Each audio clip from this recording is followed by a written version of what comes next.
Sa kasalukuyang season ng PBA, walang opisyal na ulat ng kumpirmadong balita tungkol sa isang 3-team trade na kinasasangkutan ni Christian Standhardinger, Bobby Ray Parks Jr. at Maverick Messi.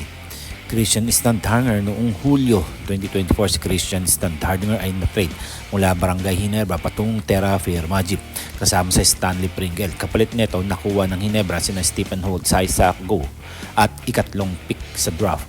Ang trade na ito ay bahagi ng plano ni Coach Tim Cone na pabatain ang roster ng Barangay Ginebra at tugunan ang mga posisyon ng guard at big men. Ganun pa man, noong Nobyembre 2024, inanunsyo ng Terra Firma Jeep na magretiro na si Christian Standhardinger mula sa PBA. Bagamat hawak pa rin ng Terra Firma ang kanyang rights, wala pang konkretong ulat tungkol sa posibilidad ng kanyang pagbabalik o pag-trade sa ibang koponan. Bobby Ray Parks Jr. at Messi.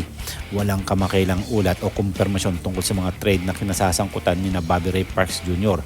at Maverick Messi. Ang kanilang mga pangalan ay hindi nababanggit sa mga kasalukuyang trade, rumors o balita sa PBA. Conclusions. Sa ngayon, walang indikasyon ng isang 3-team trade na kinasasangkutan ni Standhardinger, Parks Jr. at Messi. Ang tanging malaking trade na naganap kamakailan ay ang paglipat ni Standhardinger sa Terra Firma na sinundan ng kanyang pagre-retiro. Mula sa mga pinakabagong balita at opisyal na anunsyo, mainam na subaybayan ang mga opisyal na pahayag mula sa PBA at lehitimong sports news outlet. Well, abang-abang lang tayo mga parkoy dahil ang mga player na ito posible pa rin matrade pagdating ng araw dahil alam naman natin na si Bobby Ray Parks Jr.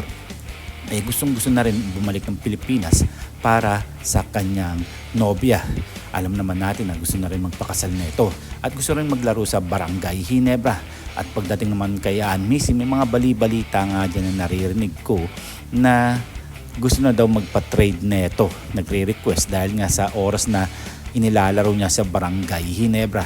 At naman si Christian Standhardinger, wala pa tayong balita kung ano nga ba talaga ang balak nito, kung magbabalik ba siya sa EuroLeague o sa Japan B-League o babalik sa Barangay Ginebra.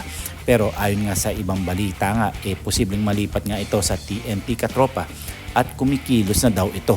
Well, hintay-hintay lang tayo mga pare ko. Hanggang dito na lang tayo. Huwag natin kakalimutan na mag-subscribe, mag-comment, like, and share, then please click the bell para ma-receive ninyo lahat ang aking notifications.